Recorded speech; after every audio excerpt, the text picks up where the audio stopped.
Welcome back to Past and Presents. We've gone a little farther afield from Bethel today, coming downtown St. Paul to visit the Minnesota History Center. We're going to go inside in a few minutes and meet a few of the people who work at one of the largest state historical societies in the country and see a few of the other careers that are open to people who study history, and also talk about internship opportunities that some of you students might be interested in applying for.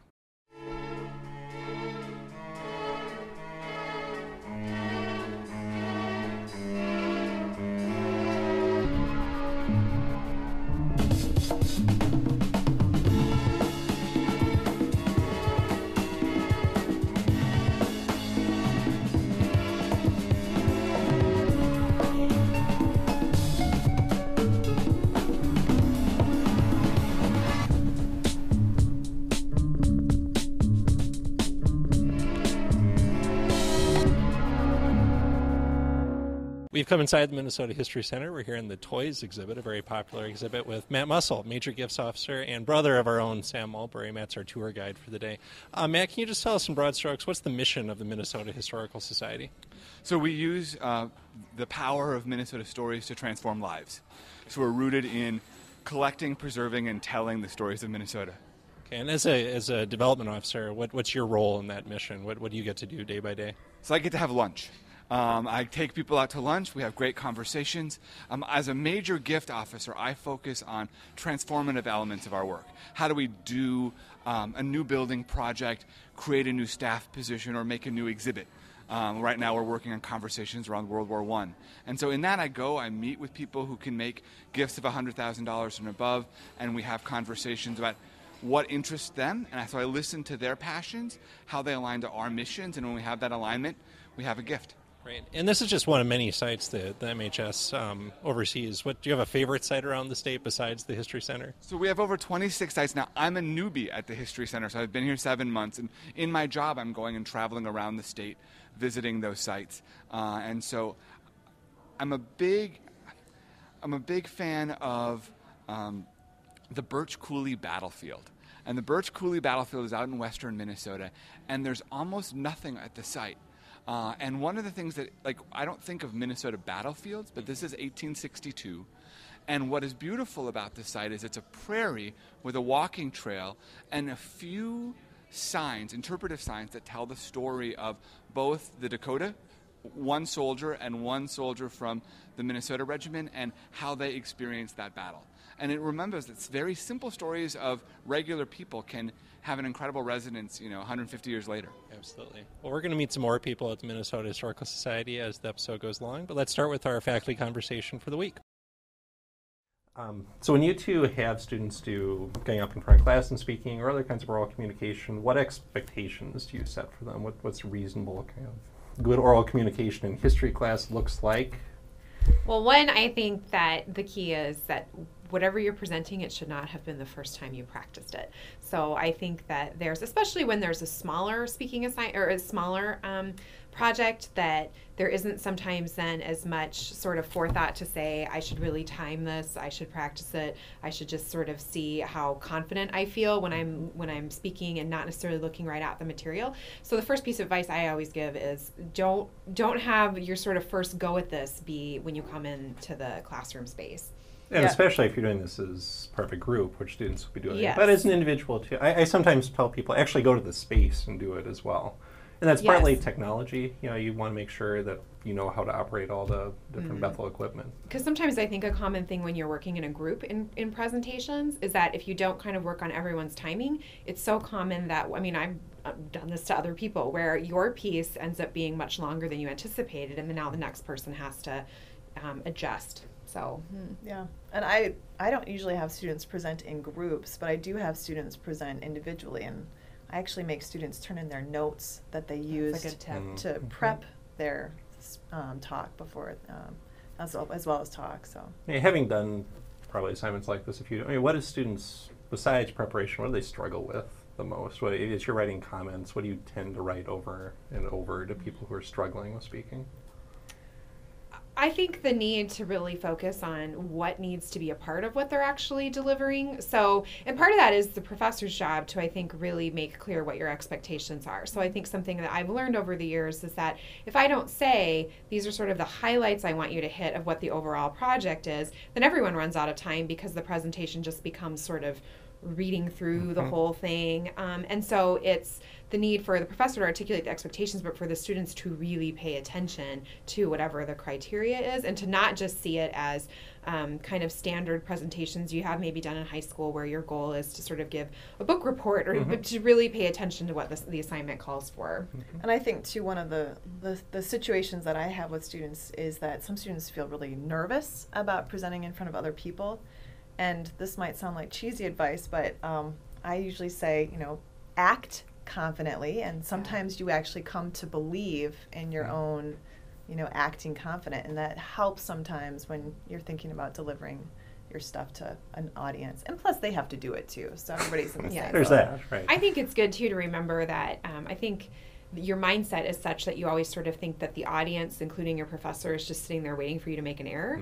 Instead of recognizing that whatever your topic has to be, you've sort of become in a way the expert on that. So everyone is actually just learning from you. They're not listening to you through the lens of wanting to pick apart what you're saying. And at Bethel, we're cheering you on. That's actually true. We're cheering you on. We don't want to see you fail. We want you to do well. And I think particularly within our department and different personalities, we look at oral presentations as an opportunity to equip you with a skill that we know not everyone loves doing. So we think we can't avoid it. So I think we tend to be even more encouraging because we recognize that this doesn't come easily to everybody, but we also we don't want to send you out unequipped. And that was my sense too, is I think probably history majors generally are pretty good writers coming in. Yeah. Hopefully we make them better, and maybe speaking is a little less comfortable, but I wonder, is there an analogy between a good writer and a good speaker? Do some of the same principles carry across? Yeah. I think it's that need to edit is a big piece, to make sure that in your writing the most important pieces are what are coming through, supported by all of the other details that are necessary. And I think in terms of presentation, it's the same thing. It's picking out the pieces that really are going to connect your whole story, and the things that, I always say, when you're done, what 3 things do you want people to remember? And everyone should be able to at least identify after hearing you what kind of the key pieces were. So don't worry about getting in everything. Worry about really hitting those 3 things or whatever. And I'd say if you're a good writer and a good thinker, even if it doesn't come naturally to you as a speaker, you will be a good speaker because you will have content and something to say. No, I think that the connection lies in the fact that the writing maybe is where your confidence comes from, so you just have to translate that then into your presentation. See them as really being cohesive and not too independent of each other.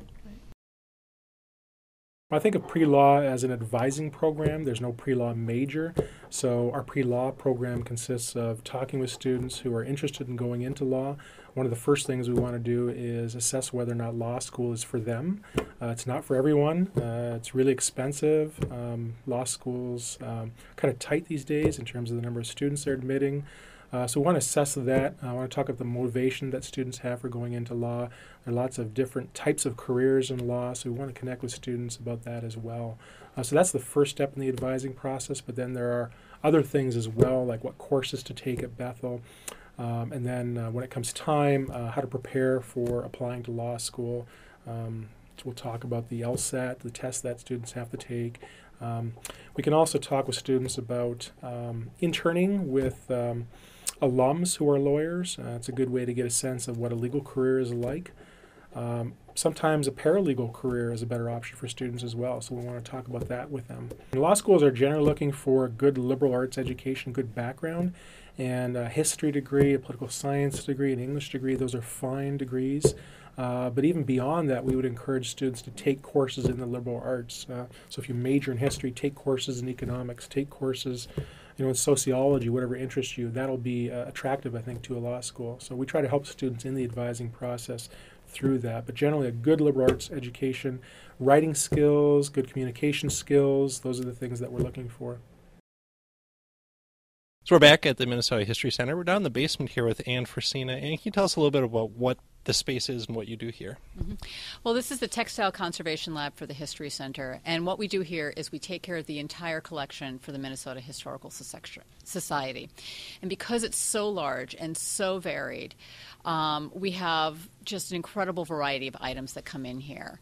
Because we're a historical society, many of our items arrive in less than pristine condition because we're collecting for the history, not for the actual artifact, 9 times out of 10. Okay. So sometimes things are brand new, like these pieces here, these Hmong pieces which have never been used and are in pristine condition, and then sometimes they arrive in just shambles, and we are putting them back together again. So tell us a little bit about what you're doing here. What's this going to be for?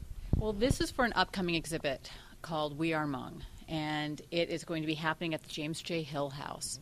And it's happening in concert with another Hmong exhibit that's going to be at the History Center. And this part of the exhibit is going to be about different artists in the community and the needlework that they've done. And so what we have here is different groups done by different artists. And so we can examine just the stylistic variances between them and also what is so similar between all of them. Cool. What kind of training does one have to be a textile conservator at a historical society? Well, to be a textile conservator, first and foremost, you have to be very good at hand skills, because that's what you're going to do all day. You're going to be working with your hands. And basically, my training, I did a lot of conservation services in different types of labs. So I worked at the Met in their upholstery lab. I worked for Judith Eisenberg on Judaica pieces. I worked at the Textile Conservation Workshop on flat two-dimensional textiles. So, and then I worked at the Cathedral of St. John in large tapestries, so larger two-dimensional textiles.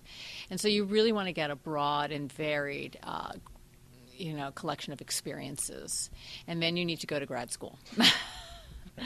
That's answered a lot of the questions we ask of people. Yeah. Well, thanks so much for your time. You're welcome. Okay, we'll be back with more from the History Center. I am a Bethel graduate, 1988. I'm a 1999 Bethel grad. I'm a teacher at Minnehaha Academy. I am the pastor of worship and adult ministries here at Church of the Cross. Mutuality editor and publications coordinator. I work as an attorney in the business and corporate practice. English Language Institute, China, in China. Library director at the College of St. Scholastica. I'm a history professor at Bethel University. I was a history major. I was a Bethel history major. I was a history major. I was a history major. I was a history major. History major. I was a history major. I was a history major.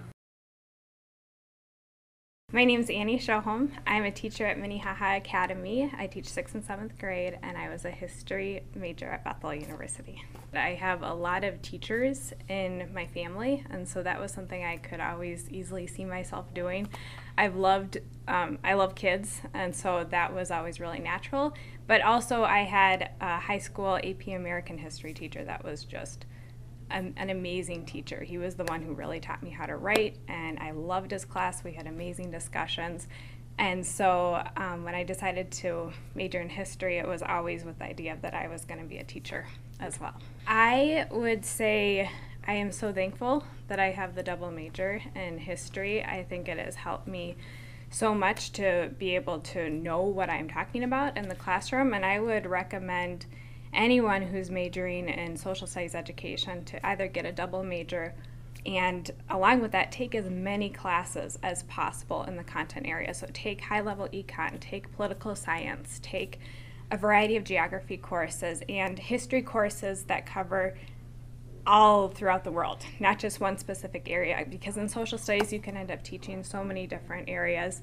I would also say while you are in class, engage in that class so much. Your professors have an amazing ideas that you may end up using one day in your social studies classroom. Keep up with current events, ask questions, read The Economist, do anything you can, because that's what your life is going to be like as a social studies teacher. It's going to be constantly researching, constantly finding resources, and constantly making connections. So as much as you can do it now. I loved all my classes in my history major. It was amazing discussion. I learned how to write really well. I learned how to present. One class that really stands out to me is Dr. Kooistra's History of the American West. It was just a lot of fun, and I just loved the topics. I loved how engaging she was as a teacher. I still to this day reflect how she handled that class and how I can be like that in my own classroom. And then I also remember the textbooks, the major problems in history textbook. I thought those were great. They had a bunch of primary sources, and then they had essays by historians, and I thought those models really helped me to become a stronger writer myself, and I still go back to those and look at the primary sources and sometimes use some of them in my class today. I'm sort of an atypical person because I was a double major in education and social studies. My senior year in college, it became very clear to me that I wanted to teach in more of a high poverty area. And I had had a couple of friends who've done Teach for America, and they talked about how you get the support in the classroom, even, you know, once you get the job, and you get specific support to the students and the community that you're teaching to. And so I just felt like the more preparation I could have, the better, and the more support that I could have. And so that's the reason I went forward with Teach for America. I think what I learned from my Teach for America experience is similar to what any new teacher learns. I learned how to persevere in a variety of situations. I learned how to have confidence in myself in front of a group of students, and then I also learned the importance of humility. I love my job. I love that I get to get paid for researching and staying up to date with history. I love that I get to plan these enriching lessons. I love building the relationships with the kids and the students. I seriously think I have the best job in the world. I think it offers a unique perspective on American history. Many students are at least somewhat familiar with the storyline, the narrative of American history, but they haven't gone on that journey from the perspective of a particular group of people. Students can really engage in these women's lives and see a lot of, I think, of themselves. That here's a woman who lived a long time ago, but yet she's experiencing some of the same emotions or fears or challenges that I face in the 21st century. Jade Snow Wong is a woman that I really, really resonate with. I have nothing in common with her, but I just love her story and how she tells her story. Her story is Fifth Chinese Daughter, and it's an autobiography of growing up in California in the 1930s and 40s. And she is one of 9 children, but she's the 5th daughter. And that's how she's referred to. She's the 5th daughter in the family, and her quest for education. And so it really is something as students we can explore, what kind of drive do you have for your education? In many of these women, they're struggling with personhood and identity and education and what it means to be a woman, what it means to be an American. So lots of things that you can grab onto. It's also really empowering to be a part of these women's lives for a semester. So I would encourage students to take the course. So we're here with Shona Ramchandani. She's the internship coordinator for the Minnesota Historical Society. Shona, it's a really distinctive, very appealing program, I think, for our students. Can you just give us a nutshell description of what college internships look like at MHS? Absolutely. College internships are usually over 3 semesters. We offer them in spring, summer, and fall.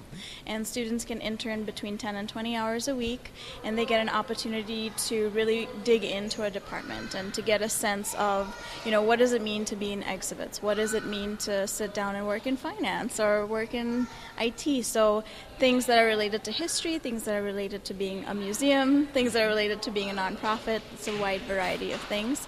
And then students also get together in a cohort experience where they get to meet other interns, and they also learn about the museum and the history field and what does it mean to be working as part of a nonprofit. And of course they get to have some fun and meet other interns. So a little bit on the academic, educational side, and a little bit on really just digging into the position that they'd be doing. So. Right. Can you just tell us a little bit about the process if students are interested in applying and any advice you have for people as they prepare applications? Yeah.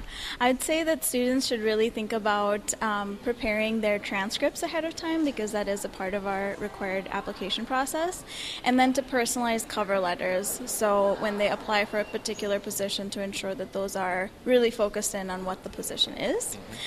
We also ask for a resume, and some positions will ask for additional additional materials, so things that will kind of show or demonstrate their writing abilities or their graphical skills, that kind of thing. So students who are interested should go to our website, and they'll get an opportunity to see available positions. They should select the position they're interested in and then fill out an online application, and in a separate email they'll just send in their transcript, resume, cover letter, and any additional materials. Great, thanks. We'll put a link to that on the website. Thanks, Shauna, so much. We'll be right back with more from the Minnesota History Center. So, Amory and Amy, we often hear from employers that a skill that's probably fairly rare is the ability to work as a member of a team, but you can understand a lot of different settings that's actually a very valuable skill. To the extent that we develop that, what do you expect out of group work? Or maybe another way to get, why is that something students sometimes struggle with?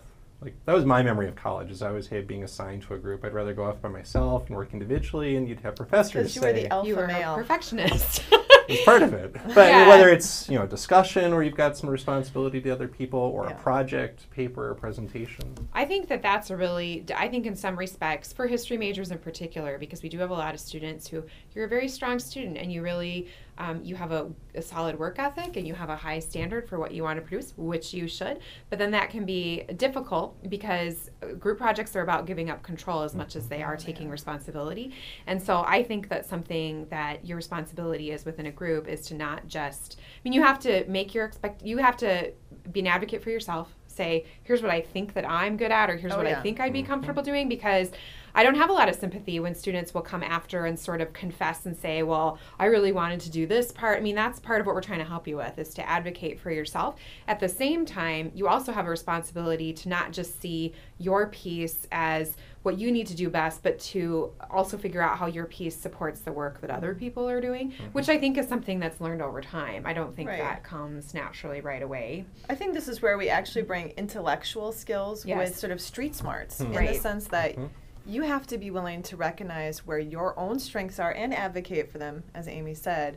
But then you also have to be willing to recognize where your weaknesses are and look for somebody else in the group who can complement your strengths with, their strengths. You might be in an area where maybe you're not quite as strong.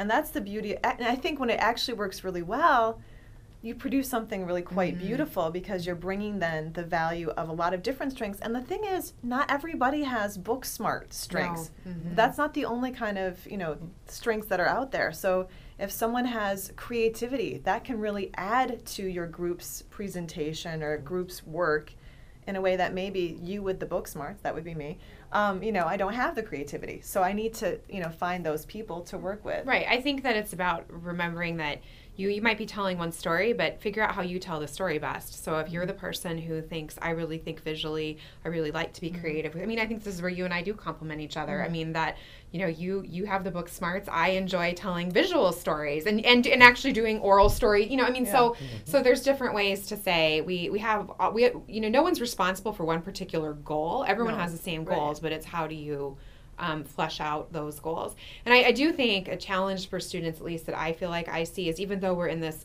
highly connected society and there's all of these mechanisms for communicating, I'm amazed at how students will not communicate with one another. And so I think that one of the first things that you should do is set up, how are you going to communicate with each other? Because that's another thing I see students suffer from, is saying, well, I didn't know when so-and-so wanted to get together. That you have to, from the outset, say, I don't know if anyone calls each other anymore, but do you text each other? Do you email? How are you going to, what is your mode of communication with each other going to be? And I think to some degree it needs to be face-to-face. I think one thing that makes it easier nowadays is you've got a lot of collaborative tools out there. Like, I was struck, the last semester I had group presentations. Everyone used whatever Google's version of PowerPoint was. And it's clearly they collaborated. It was also clear they probably hadn't talked face-to-face because you had style differences. And you hadn't just sat with the whole thing. And I was talking with Professor Mulberry about this the other day, because we work together a lot. I think it's partly because we have some gifts that complement each other. Of course, we understand each other. It's also because we just talk a lot. We spend a lot of time just kind of brainstorming together. And at least as an initial step in whatever group work you're doing, I think that's important. I think one thing that's really cool about group work is we pay a lot of lip service to things like humility and empathy as being outcomes of a history major. And I had a student ask once, Do you think that actually works in the real world? Do you think history majors are more empathetic towards other actual people rather than just the people they read about? Are they actually more humble? And this is a place to actually test some of that. Right. It's one thing to claim that as you write a reflection paper in one of our classes. It's another to actually sit with someone else where you think you are incredibly bright and gifted and to recognize, no, I'm weak in some of these areas. Well, yeah, not just weak, but to say maybe you think you could have done it as well, but the point is that you don't get to do everything. And I think that that's a big part of whatever workplace that you enter into eventually is to decide, even if you feel like you could have done it, that part of being part of that humility is letting other people shine and the practice of taking joy in seeing them succeed. Right. And not to, inject relationship advice, but this is the best relationship. Yes. The best relationship is not where you just compliment, but where you actually make the other person better because of your strengths maybe and your weaknesses, and vice versa. You make the other person better.